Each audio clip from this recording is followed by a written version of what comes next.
totika bizaleli oya mabe oya kala totala sikoyo liboso tokosala nini pona Congo parce que biso nyonso nano tozala ensemble et puis totika bizaleli oya koboma Congo oya koibaka misolo ya mboka oyo ya kokabwanaka oyo aza ya Katanga oyo aza Équateur et pourtant toza peuple moko comme ancien président na biso ya kala banda koloba bi maman moko bokonzi tata pe moko et voilà ba que Congo eza wana pona biso nyonso soki ozui moins position moko lelo yeba que il faut osala makasi pour que ba génération future oyo koya et bénéficier na misala oyo kosala lelo.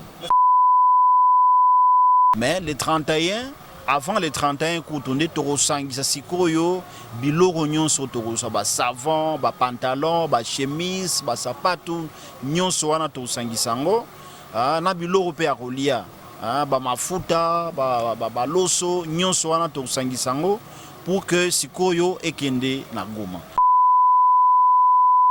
Engaye tunanga nini hôtel ya solo ya impact na idéologie hôtel Otis Mbala Center la classe et la différence hôtel ya solo place ba diaspora ba homme d'affaires ba femme d'affaires ba sénateur bokoki ko pema place ya kitoko ezali na commune Ngiringiri balabala Kasavu na Khartoum numéro 1 kozanga te au passé ba séjour ya kitoko kuna cuisine européenne cuisine africaine mutuka ya déplacement ezali ke ba wifi eza ofele ozo naviguer na internet kaka net oza na mikili engaye Otis Mbala Center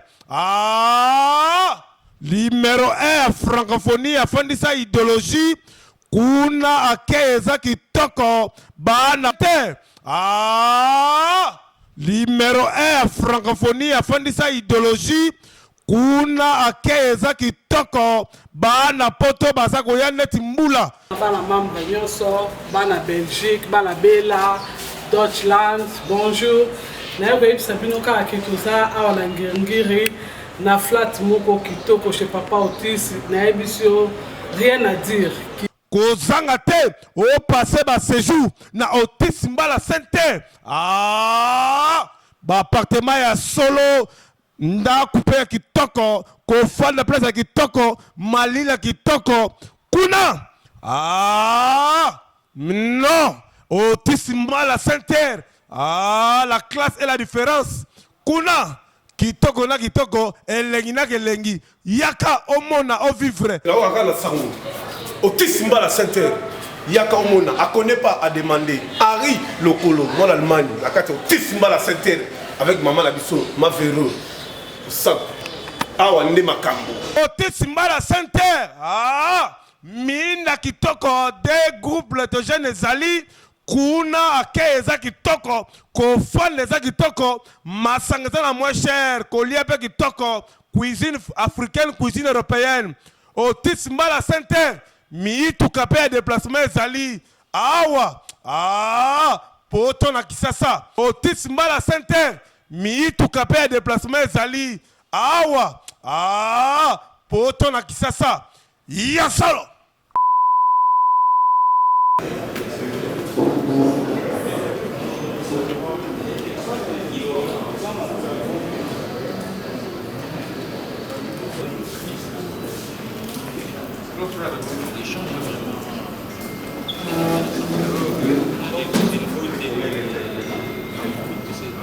en deux, et puis nous allons mettre les attentes sur cette demi-feuille.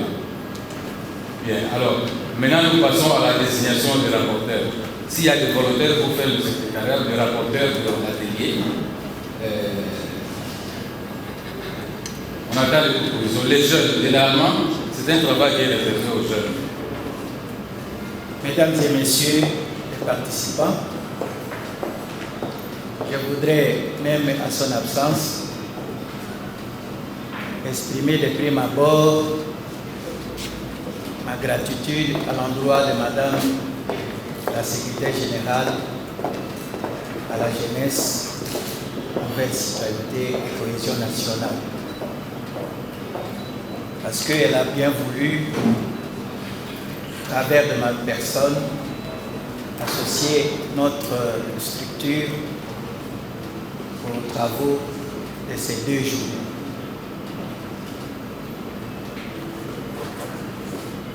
Pour faire comme les autres, je voudrais en bref me présenter.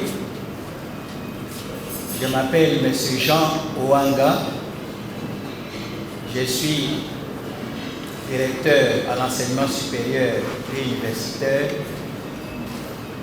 et dans le cadre du mouvement associatif,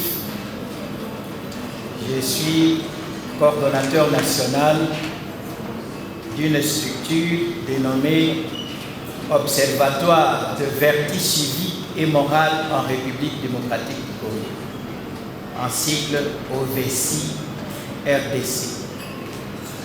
Voilà en bref ce que je peux dire comme en titre de présentation. Avant de commencer, j'ai des petites questions. Vous m'excuserez, comme enseignant, j'ai l'habitude de parler, pas crier, mais parler un peu fort. Et peut-être aussi, comme avocat, j'ai l'habitude de chercher à convaincre, mais parler un peu fort. Si vous voyez que je hausse le ton, s'il vous plaît, faites-le-moi savoir. Je n'ai que quelques minutes. J'aimerais poser entre nous une question. Qui a déjà fait l'école maternelle parmi nous? Y a-t-il quelqu'un qui a fait l'école maternelle? J'ai un truc où il y a 3 ou 4 seulement qui ont fait l'école maternelle, les autres n'ont pas fait l'école maternelle. Okay. Lorsque vous avez fait votre école maternelle et que votre collègue avait été le premier de la classe, vous faisiez quoi? Vous le félicitiez? Ce que nous devons retenir, c'est que, comme vous le savez, la République démocratique du Congo a été confrontée à de multiples crises qui ont à un certain moment dérangé la citoyenneté au niveau de notre pays et qui a pratiquement aussi poussé ou même des citoyens à un certain moment ignorer même la présence de l'autorité de l'État. Et vous savez très bien que suite à toutes ces crises multiformes, notre pays, qui est la République démocratique du Congo, a été confronté aussi aux problèmes d'antivaleurs, de corruption, de malversation, le tribalisme. Et voilà pourquoi aujourd'hui, nous avions estimé opportun de participer à ces travaux de manière à doter notre pays d'un outil qui est pratiquement un guide national centré sur la citoyenneté. Et donc il est temps que actuellement que ces travaux se passent en toute sérénité de manière à pousser nos compatriotes à aimer davantage leur pays, qui est la République démocratique du Congo, de tout faire pour bannir tout ce qui est antivaleur et pourquoi pas de les faire compétir au niveau international. Donc que notre pays soit un modèle qui répond à sa grandeur. Notre pays très valeureux, qui regorge beaucoup de potentialités, mais il ne faudrait pas qu'il reste derrière d'autres nations qui jadis ne pouvaient pas se comparer à notre pays qui est la RDC. Donc, merci beaucoup. Nous avons trouvé dans le chef du ministre quelque chose qui n'a pas existé auparavant. Loin de nous l'idée de verser dans des polémiques, ce n'est-il. C'est quelqu'un qui est pragmatique. Il sait faire respecter l'homme qui est l'acteur principal du changement. Et le Forum national de la jeunesse a adhéré à l'idée du ministre parce que chez moi on me dit celui qui te trompe de t'appeler, toi aussi tu dois tromper de l'approcher. Ça signifie que celui qui t'approche, vous devez aussi l'approcher. Et puis, le ministre comprend que le Forum national de la jeunesse, c'est une structure qui est sur terrain. C'est une structure qui travaille et qui mérite aussi d'être soutenue par le ministère. Et ce qu'on a pratiquement découvert en lui, c'est que c'est quelqu'un qui nous considère et nous nous sommes décidés de l'accompagner dans la réussite. Parce que sa réussite, c'est la réussite de toute la jeunesse congolaise et de toute la nation congolaise. Voilà pourquoi on lui a attribué aussi la citoyenneté et pourquoi la cohésion nationale. Ce pays a besoin d'être en cohésion pour qu'il espère, n'est-ce pas, décoller. À tous les jeunes de la RDC, de se mobiliser comme un seul homme pour soutenir notre pays, l'institution président de la République et pourquoi pas le ministère qui nous coiffe, qui nous donne une politique de vouloir faire les choses autrement, de ne plus rester debout. C'est le moment avec ce guide national qui est en pleine élaboration, qui va cette fois-là nous fixer des lignes sur lesquelles nous devons nous appuyer pour que notre pays soit respecté. Et c'est notre fait.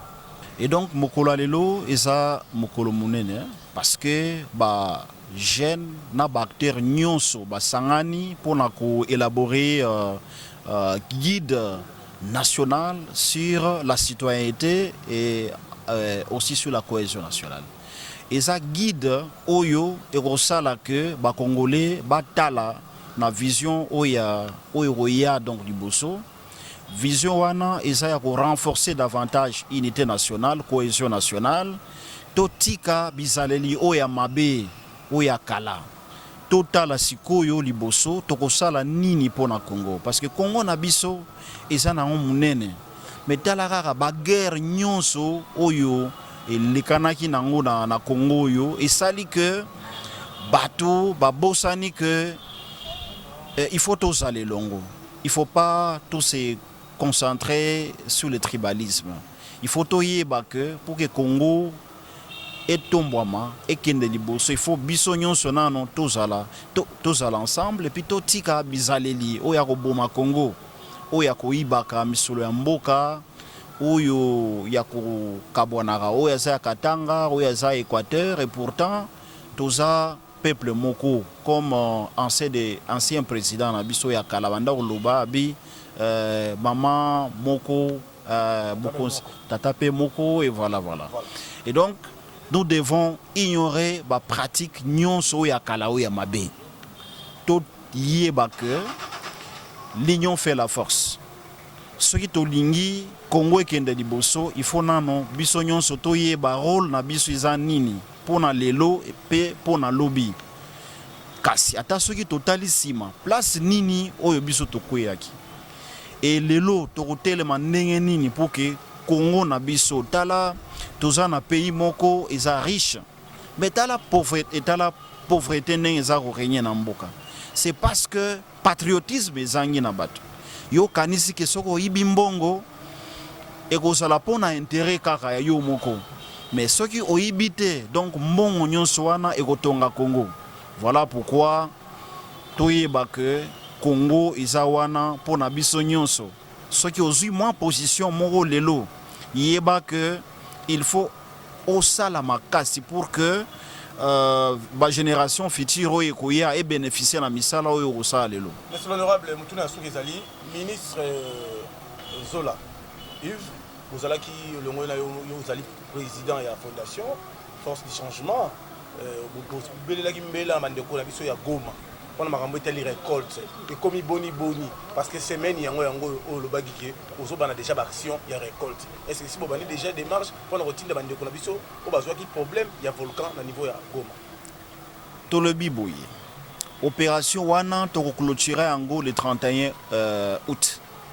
Mais wana ba opération ezo salement à travers le pays to pesa ki ba numéro oyo bato bazo routine na misolo. Et puis Kalamingité, donc na ba église mobilisation aussi tout sali en déjà partout. Et on continue na malam. Mais le 31 avant les 31 kutunde tokosangisa sikoyo biloko nyonso tokosa ba savon ba pantalon ba chemise ba sapatu nyonso wana tokosangisa ngo na biloko pe ya kolia ba mafuta ba loso nyonso wana tokosangisa ngo pour que sikoyo ekende na Goma. Donc bato baza nango calme. Opération toza chapeauté d'abord toza bato oyo toyebani na crédibilité, donc on est crédible.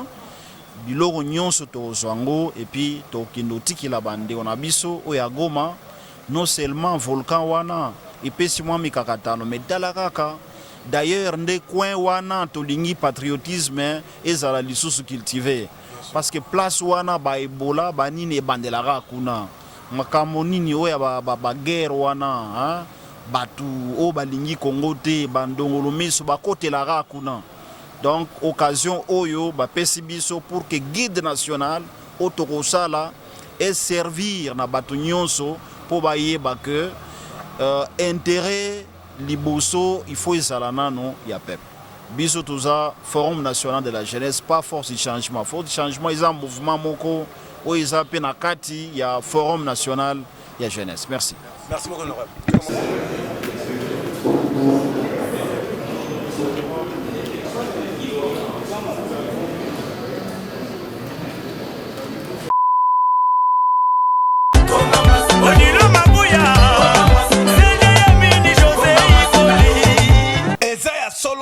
Kisasa tunanga nini boutique ya solo ya impact na idéologie boutique na biso ya impact exemple à suivre ou ezali précisément na Kasavubu croisement Gambela Kasavubu numéro 24 au Pala kozanga te ole kakuna antingwanzu bilamba ya solo ya impact na idéologie ya mwana mboka Odilon Mampuya en direct de Bruxelles tala ba sénateur ba député ba homme d'affaires femme d'affaires bino bana Kisasa bako sabinote antingwanzu et pas ya nani Odilon Mampuya la classe et la différence ba Odilon Mampuya ba ketch original les alikuna ba t-shirt original ba blouson original ba robe de mariage ya location zali ba costume à solo ba sapato à solo kuna antingwanzu Odilon Mampuya avec boutique exemple à suivre non tous les cas